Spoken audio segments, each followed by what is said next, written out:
Hey, I've got the campaign brief ready, built from last quarter's data and the competitive landscape. Approved. Oh, agents, where would we be without you? Somewhere with a lot more tabs open. Create your first Monday agent in minutes at monday.com. Hey, it's Ryan Reynolds here from Mint Mobile. Now, I was looking for fun ways to tell you that Mint's offer of unlimited premium wireless for $15 a month is back. So I thought it would be fun if we made $15 bills. But it turns out that's very illegal. So there goes my big idea for the commercial. Give it a try at mintmobile.com/switch. Upfront payment of $45 for 3 months, $90 for 6 months, or $180 for 12-month plan required. $15 per month equivalent. Taxes and fees extra. Initial plan term only. Greater than 50 gigabytes may slow when network is busy. See terms. Hey y'all, welcome to Geek Freaks. I am Frank, and today I'm joined by Squeaks. Squeakers.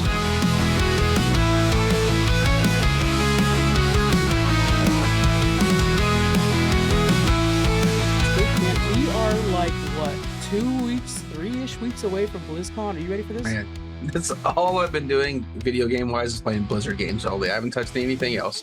So I just finished the latest expansion for Diablo 4, and now I'm on a little bit of Overwatch, and I'll be hopping on season 2 of WoW here very shortly. How about you? What's your excitement levels at? I am trying my hardest to not invest any attention to Blizzard stuff so that I go there and get surprised by everything. And, okay, yeah, 100%. Yep. So I want to kind of go in real fresh. I'm trying to not even think about BlizzCon much. So that's like, oh, that's right, I got BlizzCon this week. That's what I'm trying to do. Okay. And, that might be a little hard. well, I haven't even gotten my hotel. That's how much I need to get on that. Oh, shit. Okay, yeah, okay. Right? I'm going to stay in Koreatown like I like to do anyway, so that's fine. But that place is always available. I know that. I know them at this point. So, but man, I'm just so ready for a big convention that's just, light lift for us. It's not like we're doing a lot of interviews or anything like that in this. So it's going to be, cannot wait. It's going to be so good. Okay. Speaking of trying to be surprised, right? Like, I'm with you. I have not looked up anything or tried to look up any like speculations of what could be announced. I want to go in there and just be shocked at it all. Hell yeah. Speaking of being shocked, oh snap, look at this, transitions are already kicking in, folks. I'm taking notes on this. Our question of the week is going to be about lanterns, which I'm assuming you're very much caught up on. In that first episode, he had some questions. Hal did, to try to figure out if this dude's an alien, right? My question for you is, what is that one question you'd bring up to test an alien? So it has to be like so pop culture popular that an alien would not get it, but humans definitely would. Okay. In honor, I feel like everybody knows this in the pop culture world, right? In honor of Pokemon Worlds coming up this weekend, which I'll be attending, very excited for. My question would be, what are the 3 original Pokemon that you get to choose from the video games? I feel like that's 1,000% a better answer than mine. Right? Okay. You nailed it. That is so good. Right. That's perfect. Because everyone even if knows you're not a current Pokemon fan, you know those 3. Of course, you know those 3. Exactly. That'd be it. If you can't do that, then pop you right in the head. Man, yours is better than mine by so far. I'm not even gonna mention mine. Okay. That's the right answer. Okay. What? All right, real quick. Mine was, what does I Love You 3000 mean? But it might be too niche now because yours is too good. So fuck that noise. We go with yours. Sure. Oh, that's man. Good. Oh man, I'm in a bit of a Pokemon fiend right now myself. I like that. I'm feeling it. All right, let's go ahead and get right into this episode. So we're gonna be talking about Doctor Doom. We're gonna be talking about Doctor Doom. We've got Kevin Feige questions because that's all coming up here pretty soon in like about 2 years. Let's go into some Star Wars and what the heck, Pirates of the Caribbean. So Squeaks, we're gonna start off with Doctor Doom. I want to talk about this theory that's going around right now. Everybody's analyzing the trailer as much as possible, including us. People are thinking there might be 2 different Doctor Dooms. First off, logically, does that make sense to you that they'd put 2 Dooms in this?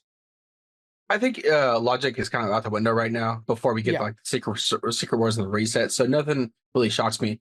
But educate me a little bit of like why is this theory going around? What is being seen that I'm not seeing about this new thing? Dropping it in. Here we go. The 2 main things is that people are zooming in on his eyes.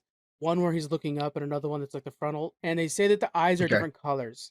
And that one's like a green and one might be closer to a blue. I'd say they're closer than people are saying. That's so intense. Right. And the other thing is that he has 2 different suits, and people are saying, well, that's probably because they're 2 different variants of Doom. I would argue one's probably like formal wear and one's battle wear. because it's not like he doesn't change clothes in the comics. But I do like that idea. And then, of course, other people are saying, like, the voice sounds more like Cillian Murphy, which is a fan cast from a long time ago, than it does RDJ. So could it be Cillian Murphy? There's just little things like that are starting to stack up. And, of course, if you're going to do, like, a multiverse ender, that makes sense.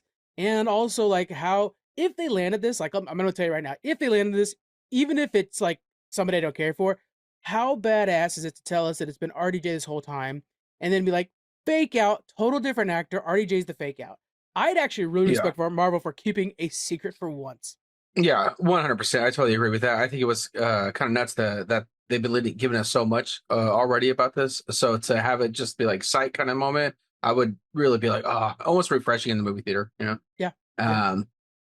Yeah. So, which kind of lead into, I guess, what your topic was for this Doctor Doom. So 2 Dooms, right? What does that look like? Let me get you. Let me hear it. Okay, I would say that, like, one Doom is probably the nice guy that Reed thinks he knows, and that Sue thinks she knows. And then the other Doom is the one that, like, kills all the kings and shows up to town and is killing this Doom as well. And there's, like, this mistaken identity. I'm throwing it out there as, like, a Hail Mary at that point. I do like the idea of there being multiple Dooms. The other thing, too, is, like, if you're seeing a copy of Doom, how many... I mean, I'm so frustrated with it every time it happens to me. How many times is it a Doom bot? Where you're like, God damn it. You know? See that. Yeah, so that was like a little bit of my storytelling, I guess you could say, with this 2 Doom situation we had, that I think like originally would be like, okay, who's the Doom bot, who's not? They fight for a while, they're gonna realize, man, this is really less sophisticated. Maybe this is like a real Doom, right? I think it'll lead up to like it's Reed Richards like playing some tricks on us type thing going on. I think after the realization of consistently, you could say, using I could see like a scenario of like Doom A telling like Doom B's bots like how to like manipulate them to kind of like go against him, while Doom B is trying to use some type of like mystical power like against the armor of Doom A. I know there's gonna be Doom A's and B's. But then I think ultimately it just come down to a fist fight. Hey, we're matching each other. We're just gonna knock each other out. But really, I think it's just total annihilation. They're just gonna tear through everything and just yeah. There's a lot of precedence for there being multiple Dooms, just because we've seen it multiple times in the comic books. Currently, it is like the main story of Marvel Rivals, the biggest Marvel game that's out there, is the fact that there are 2 Dooms fighting from different universes. And I think that could work. And then, like, if we are kind of following the Doom we expect this entire time, but then we find out that the one that's going to be doing Battle World, the one that's going to be in Secret Wars, I'm sorry, is the real Doom that we need to worry about.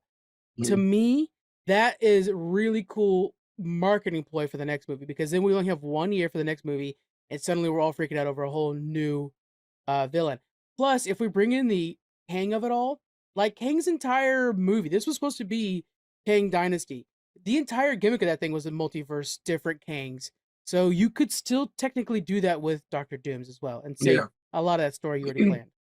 Yeah, I think if they would just like ground it a little bit and doing the 2D or 2 Doom speculations, I think that'd be a lot better than this whole like thousands of kings that were filling up an arena. I think it would get a little too sloppy.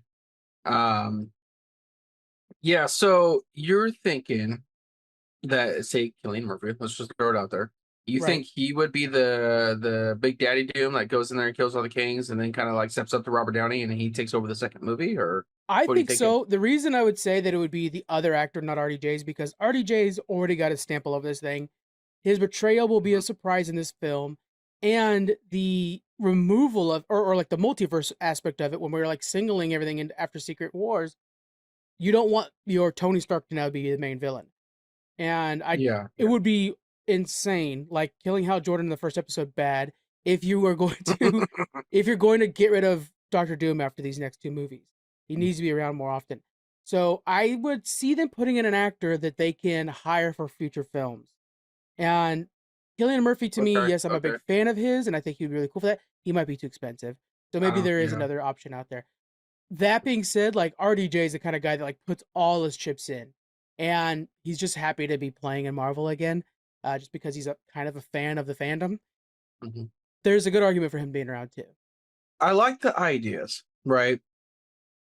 and I like RDJ being replaced. So I'm not really against it, you know. Like, usually I'd be like, no, like no, Right. one Doctor Doom rule it all. But I think I would like to see, Robert Downey not play that role, and Me kind of too, give us a actually. shell shock, really. Yeah. I think it would be really cool to see Marvel land such a big surprise, such a big twist.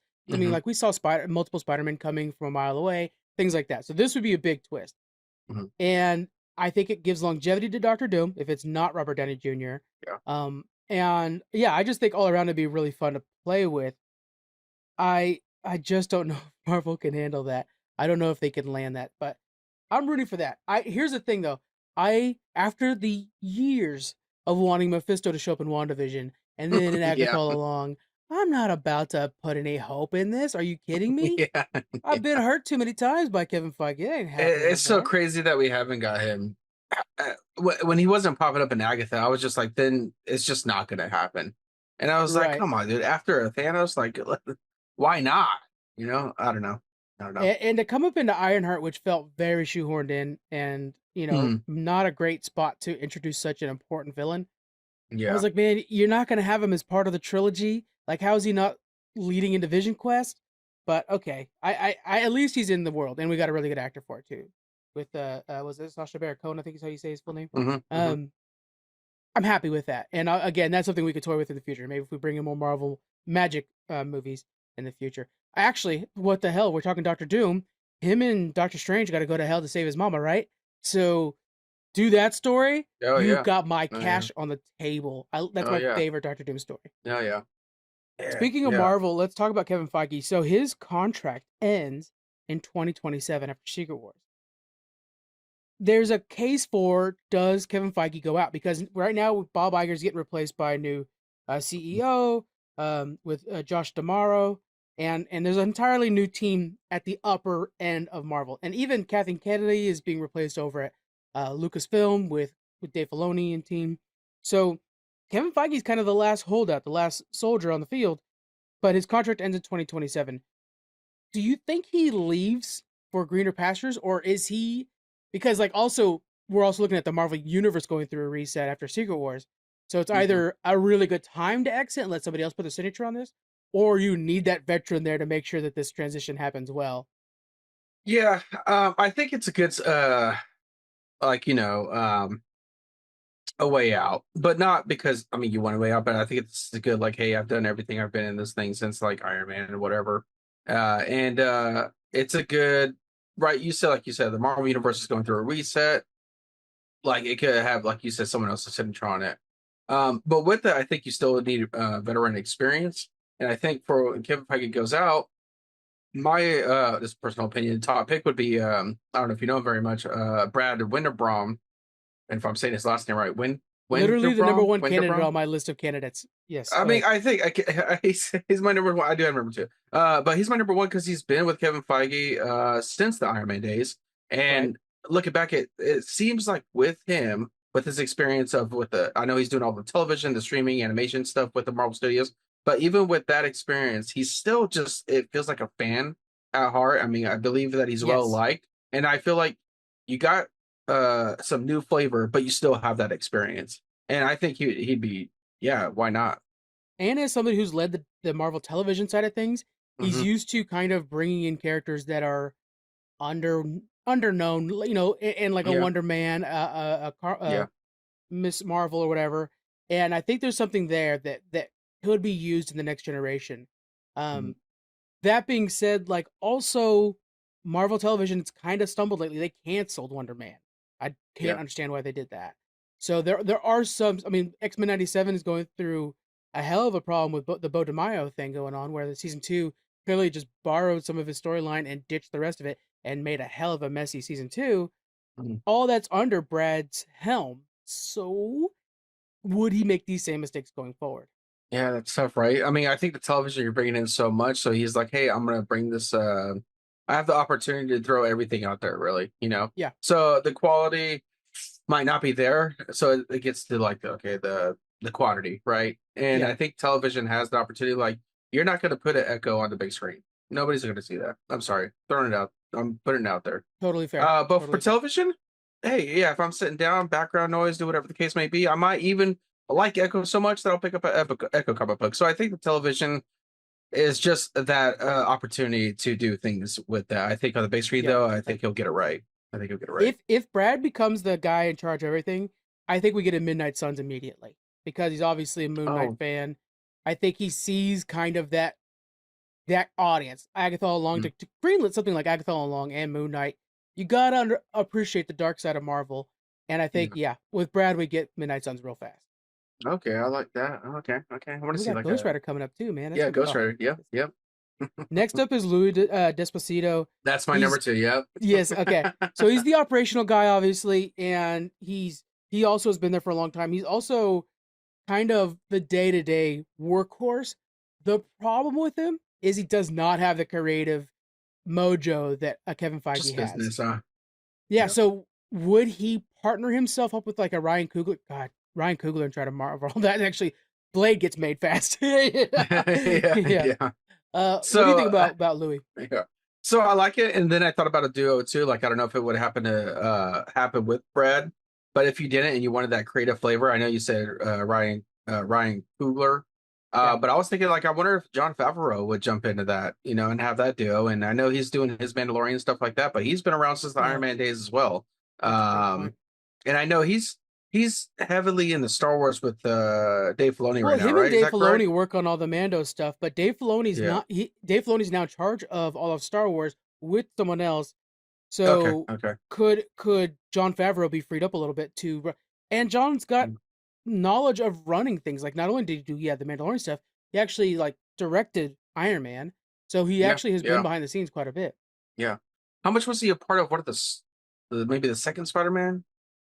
I thought he was a big part of the like Spider-Man. I believe he might have Maybe been just as an actor on that. I don't know if he was a director. Yeah. Okay.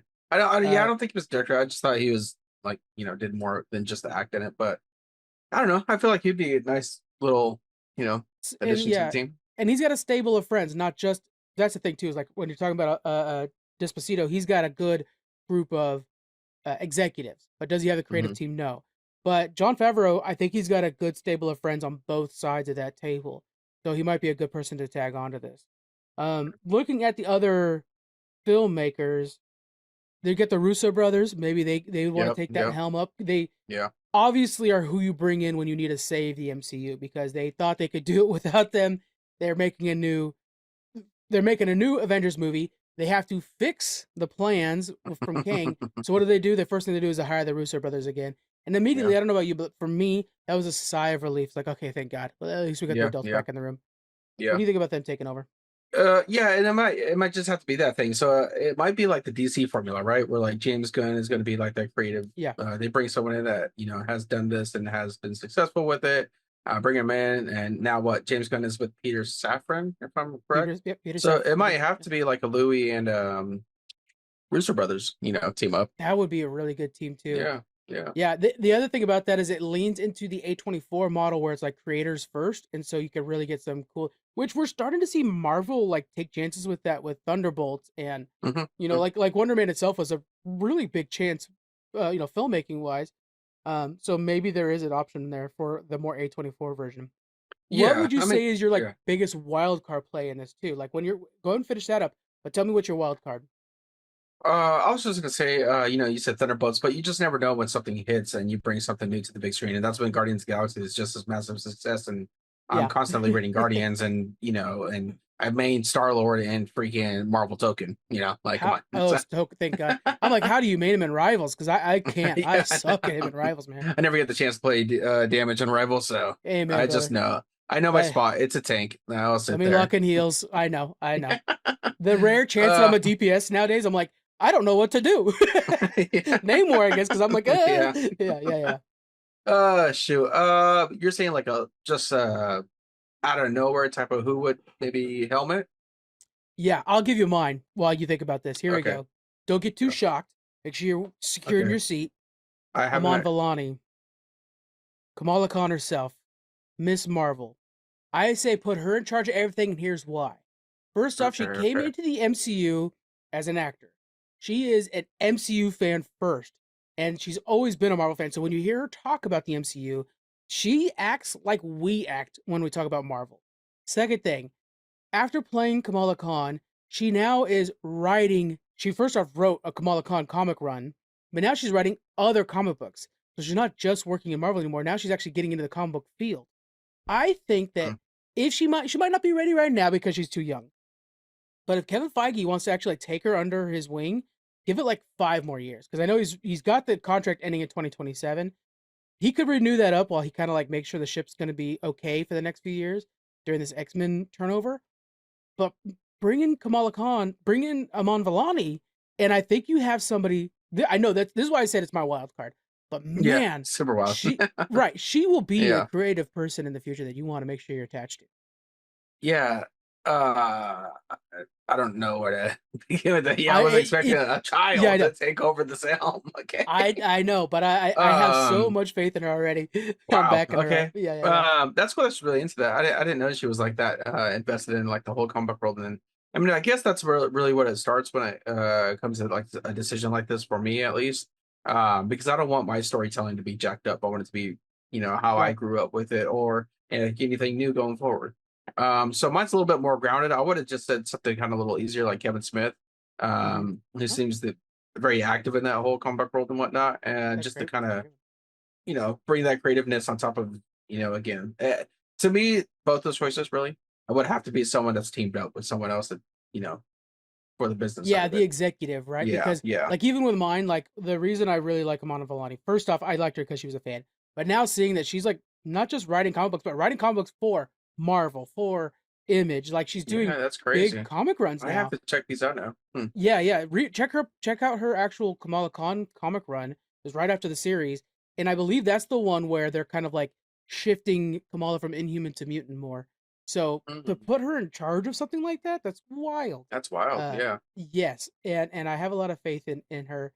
But Kevin Smith, you're right. There's something there where Kevin just kind of he knows filmmaking. He's got that stable, that roster of friends that would be very useful.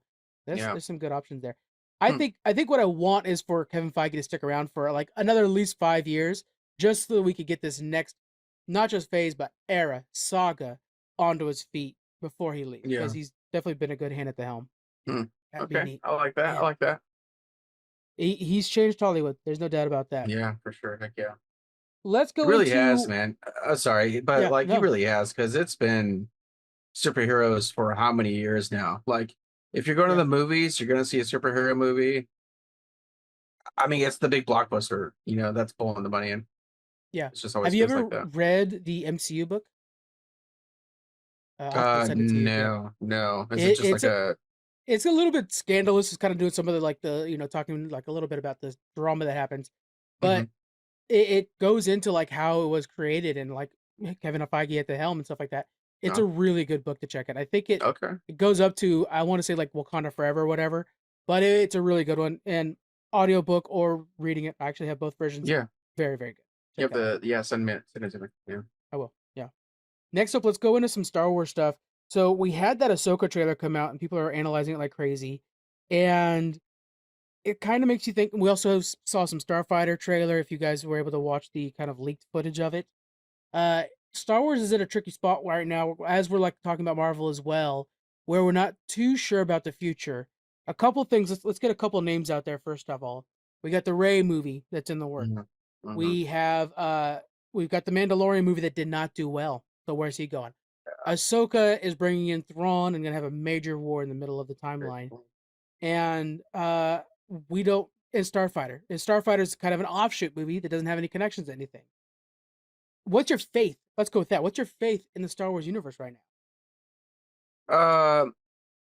My faith is basically picking a direction and going with it, honestly, and going full send for it. And having original ideas. And I think you just need to have a different aesthetic to things, whether, like machinery looks different, the Force is viewed differently and whatnot. I think, honestly, unpopular opinion probably, that the Rey movie is probably what's needed to keep going with the Star Wars universe.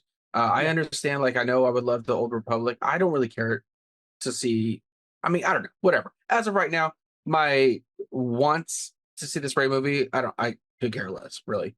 But I know, seeing the Old Republic stuff would be really neat, but I think it's time to go away from the Skywalker in total, you know? Yeah. Whether you create that new storyline with Rey, or you do like these one-offs, uh like with the Like squadrons that are coming Starfighter. out, or Starfighter, Yeah. yeah, sorry. Yeah. Starfighter coming out, you know? Again, I'm gonna say it until I'm paid millions of dollars for this idea. I want my speed racing pod racing Talladega Nights, you know? I want Will Ferrell out there doing the racing.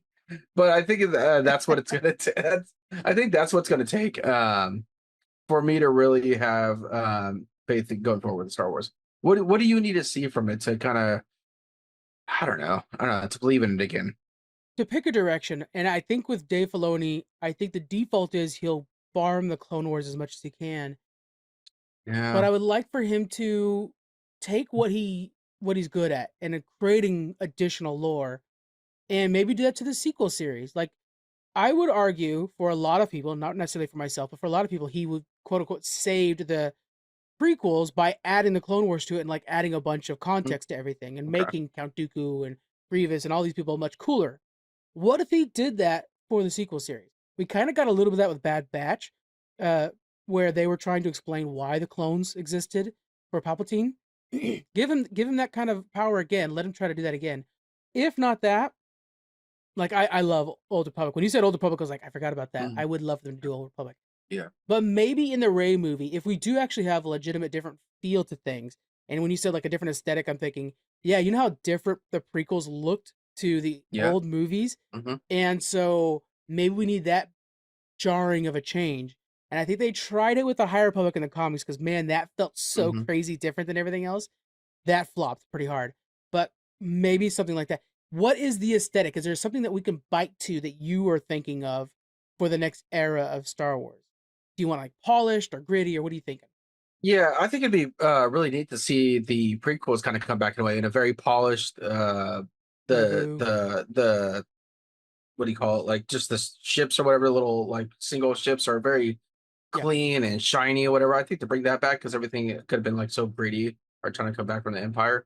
There you go. I got my Naboo fighter like right above me right there. That's the bad boy right there. There you go. Glisten in the sun.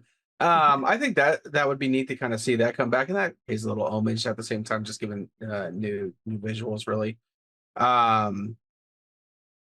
Yeah. There's something where they leaned on it too much, but the Skywalker thing was the North Star of Star Wars. So to just negate it completely is going to be a tough transition for them. Is that needed for the franchise? Because I think like for Marvel, when we look at that, it's like, yeah, you always have the Avengers. No matter what you do, you have an Avengers movie coming up and you have an Avengers movie behind you. If you look at DC, it's like you got the Trinity.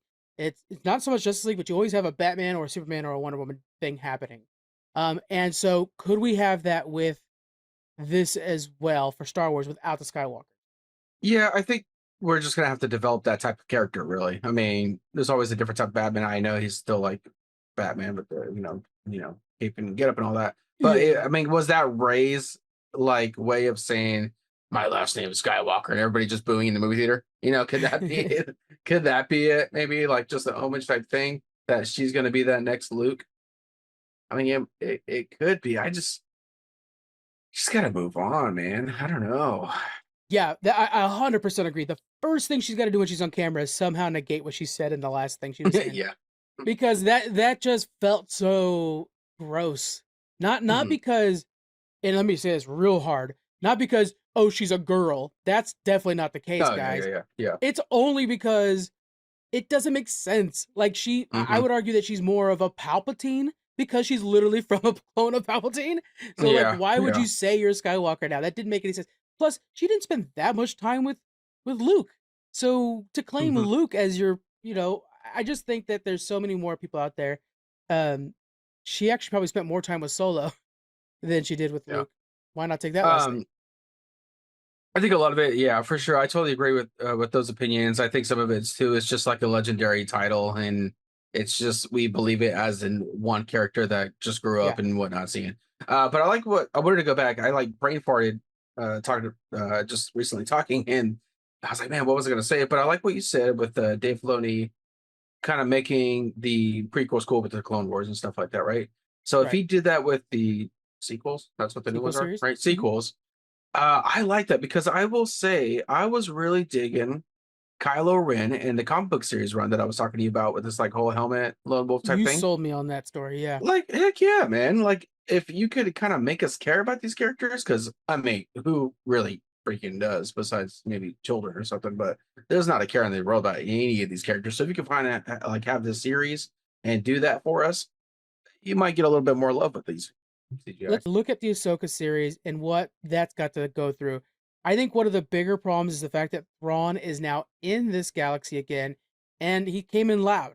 The Republic Alliance, or the Rebel Alliance, whatever they're called, no, Republic Alliance at this point, they are ready to go and fight him. Why is that? They have to justify why that's not mentioned at all in the sequel series. And again, that's a thing that like maybe Dave Filoni could patch up someday in the future. Mhm. But you are about to set the scenario for the return of a part of the Empire. That should scare everybody. That should be how people quaking in their boots.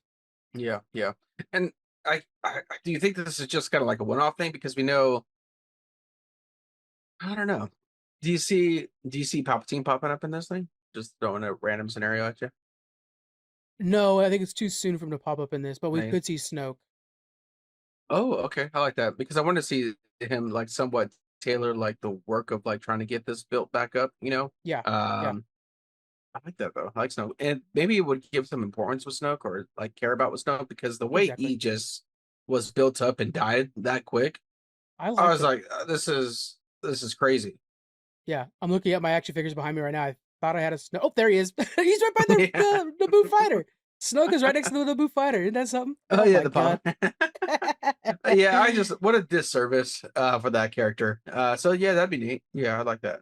I like that. Or we could get Rey's parents because they are also, a lineage of Palpatine clones or whatever. So, yeah, there could be something there too. We could get a little teaser of that. We gotta explore that story. Yeah. The other story to think about is maybe Balin's quest. We have Anakin in the voiceover saying that Balin claimed knowledge of a power that could end wars. So there's a lot on Balin. There's a lot of this like, the world beyond worlds, whatever it's called. All that's kind of being opened up, and that's a Clone Wars, that's a Rebels thing. Like, how are you going to fit this all into Ahsoka? I think what they're doing, what they're going to kind of run into, is they're making Ahsoka too big to just be the Disney Plus show. Mm. I think it probably should have been a trilogy of movies. Like, this should have been the movies that you guys wanted to make. Yeah, it could have taken its place with Mando and Grogu because watching that, you just feels like, man, this is phenomenal in episodes. But it really lived to my expectations on the big screen. So, and then when you're bringing in Anakin back, if you do that on the big screen as well, that's way more impactful. And we already know from D23 and seeing some of the costumes that were out there, there's gonna be flashbacks to them like on Hoth or a Snow Planet, whatever one it is, but of a young Ahsoka, Padawan Ahsoka with Anakin, and he's like teaching her lessons. You put that on the big screen. You put Anakin Skywalker on the big screen again. Yeah. I am paying you cash money for that. yeah. So I think there might have been a little bit of a missed opportunity, or they're setting themselves up to not be able to complete the story because they're trying to cheap out too much. It's gonna be tricky for them. Now, does that just go back to the Skywalker series, though? Or are we You trying are to like you branch are away? so right. Yeah, branch away from Because Skywalker, but we just can't. And you're that's saying one right of the now, like, problems if with it's Rey. Skywalker on it, I'm in there. I'm there. Right. Well, you're good calling me out. You're 100% right. Because that's the other thing with Rey is like the reason Rey can't take that name Skywalker is because the true descendant to Anakin is not Rey. It's not even Luke, frankly. It is Ahsoka. Ahsoka's the next in line of that Skywalker family. Maybe not by name, but completely by lineage, like by Padawan to trainers to. She is the next in line. Her and Luke are next to each other talking to Grogu. Like, yes, it's totally Yeah. Ahsoka that's next in line. There's things I want more of it, but I think there was a little bit of it in Mandalorian where Luke's like, what was my dad like? That's a conversation I want to see on screen. Yeah. The dazzling, heartwarming Space Odyssey Project Hail Mary is now on 4K Ultra High Def, Blu-ray, and DVD. Ryan Gosling stars as a science teacher who wakes up on a spaceship with no memory of who he is or why he's there.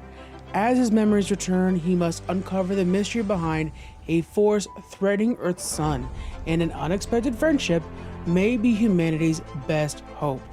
Own Project Hail Mary now on 4K, UHD, Blu-ray, and DVD. we're talking about like space and we're like selling the ships on the open area. Let's just bring it on down to the ocean, baby.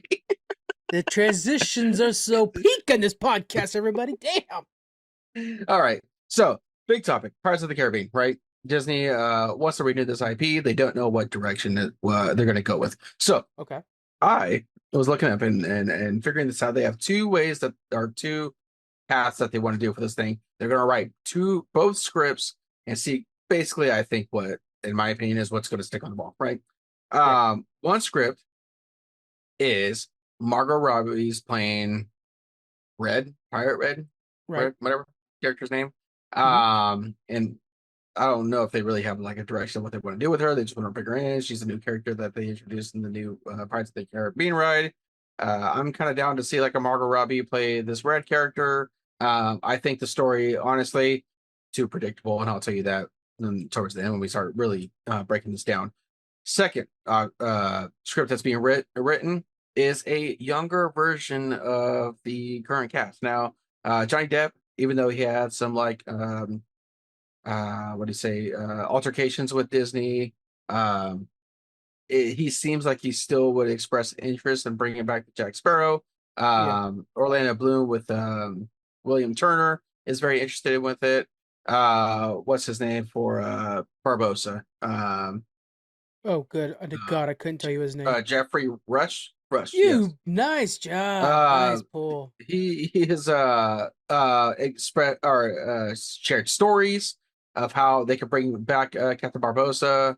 And then Keira Knightley, not interested at all. Too much time. So yeah, that's what would you like to see out of the Pirates of the Caribbean cast? Do you think that it's just safe to go the red route?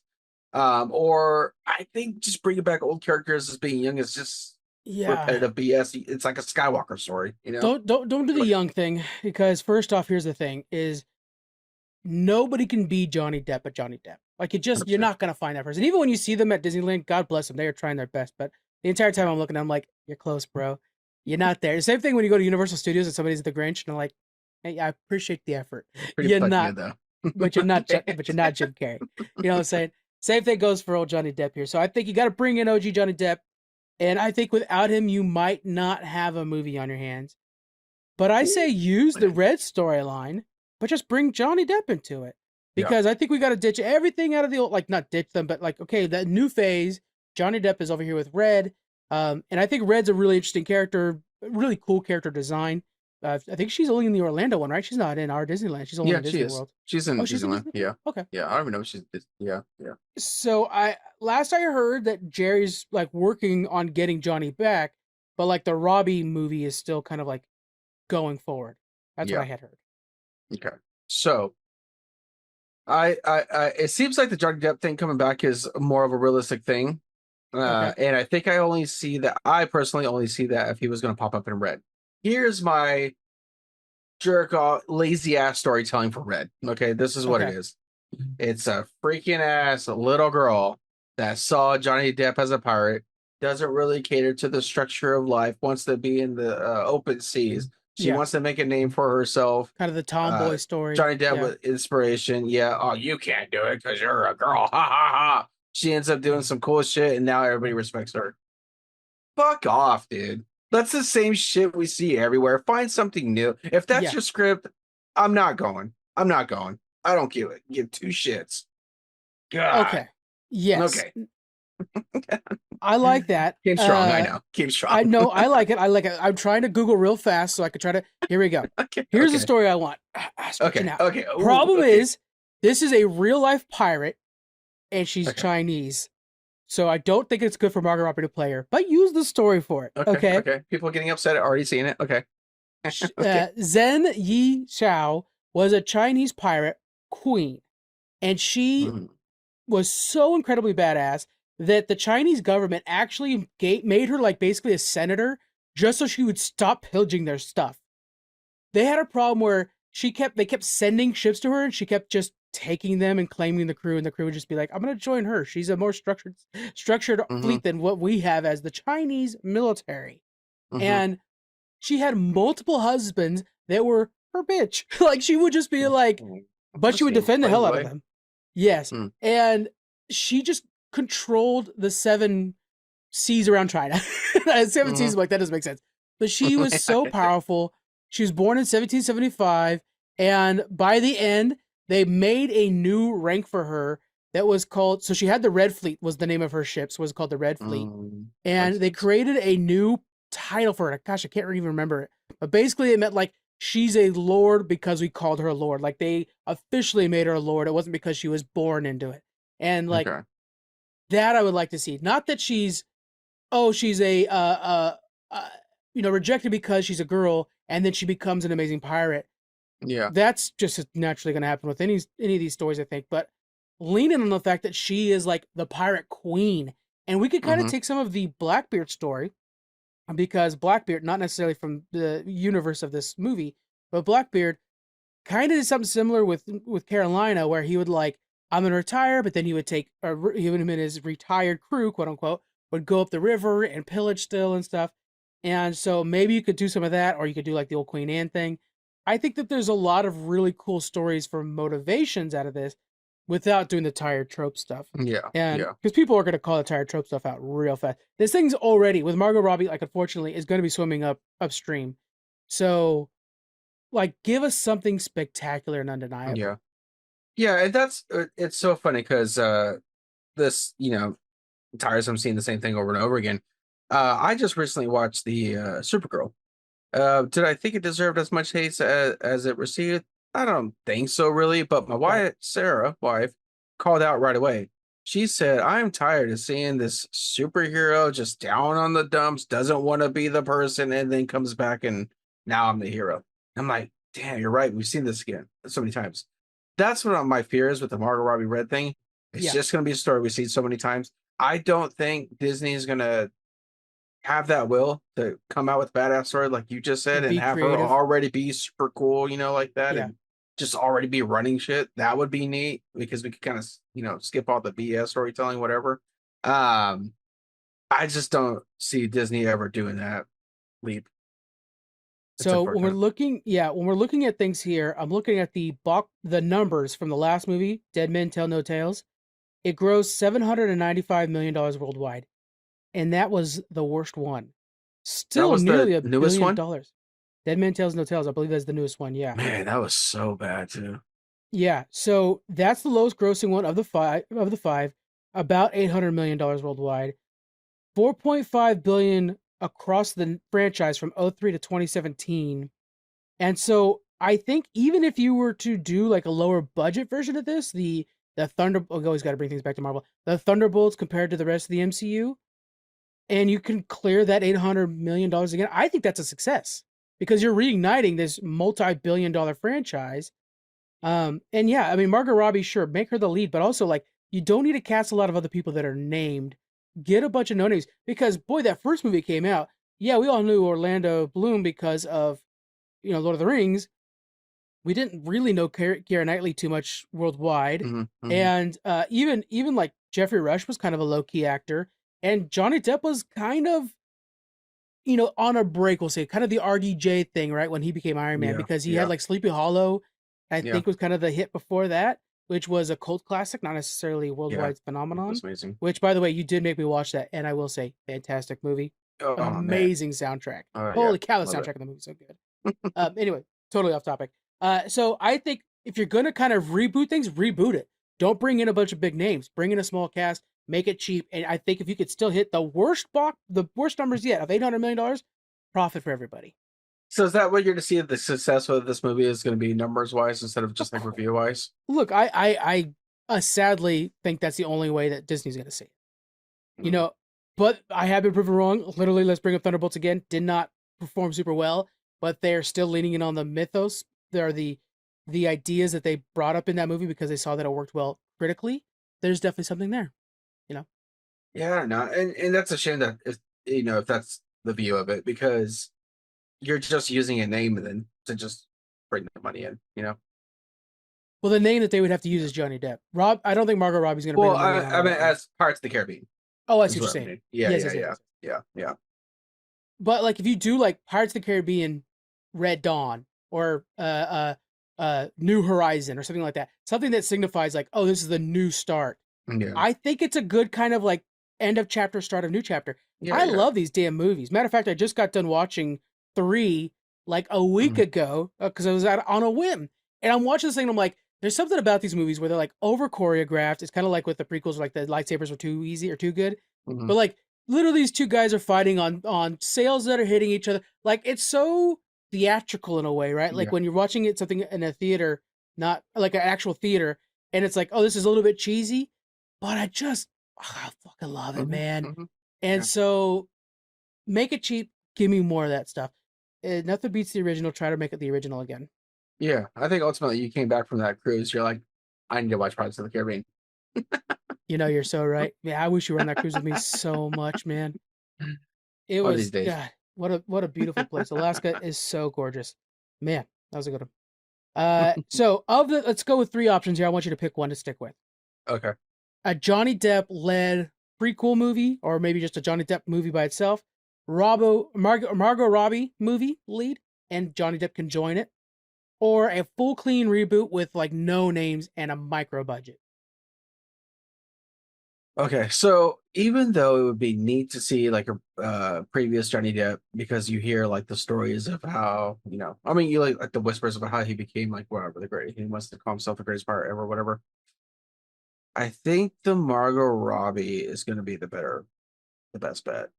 I think so too. Clean chapter, do a little Easter eggs here and there with, trying to have even Will Turner spirit, yeah. What do you think?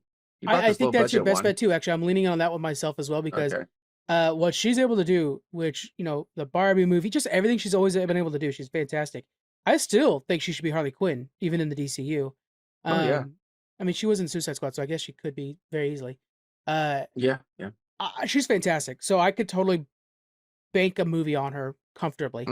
But yeah, don't go for the tropes. I know you guys want to go for those tropes because it's easy, and Disney likes to make just easy cash right now with the Frozen 15 and bringing back live action Moana for the whatever time. So don't do that. Make something creative. Yeah. All right. Let's end today with a little Dungeon Crawler Carl check-in. Where you at with that? Shit. Let me show you where I'm at. Not sure. Doomsday, number 2. I am on. How can I see this with the chapter? Because I'm doing the audiobook now, so it's a little harder.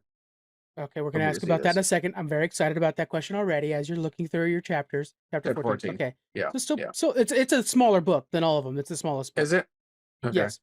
Okay, so you went from reading the book physically, now you're in audiobook form. How correct was Frank? Why are you umming? I kind of enjoyed the book, to be honest. Oh my god! Because I'm picturing. Okay, so I think for me though, I don't know how to say this in a polite way. The voices that the guy's trying to do for characters, is throwing me off. I feel like everybody's okay, let's just say like I like the Harry Potter but the full cast when you had like certain multiple characters. Actors. Yeah, because I think I enjoy the book more. I'm sorry.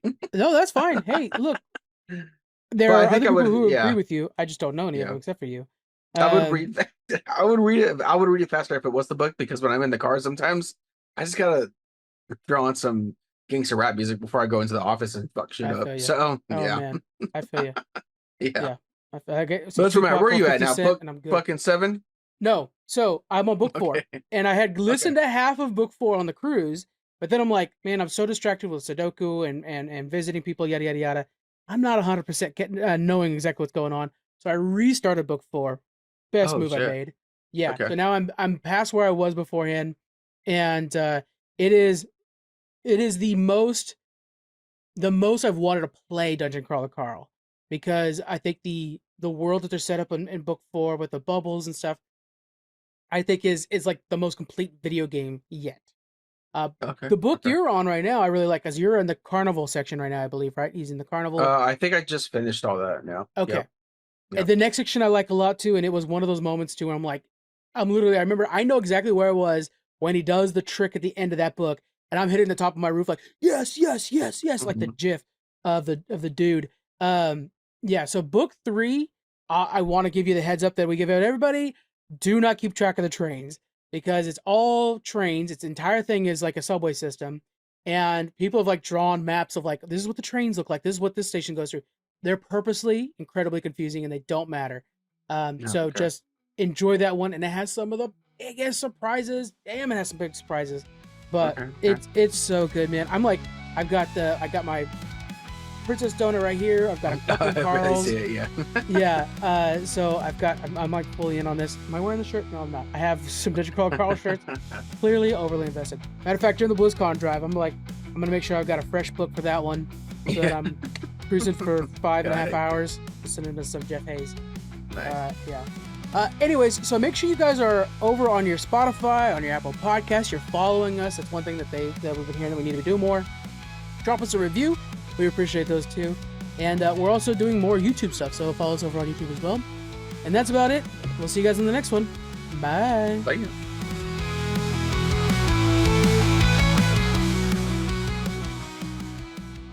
Hey, I'm Dan Harris, host of the 10% Happier podcast. With summer winding down, now is the perfect time to hit the reset button. So many of us get stuck in ruts at work, in our relationships, in our nervous system. We've got a special series where I'm going to be talking to psychologists, meditation teachers, even some comedians about how to get out of that rut, how to reset your life in lots of different super practical ways. 10% Happier with Dan Harris. Join the party wherever you get your podcasts.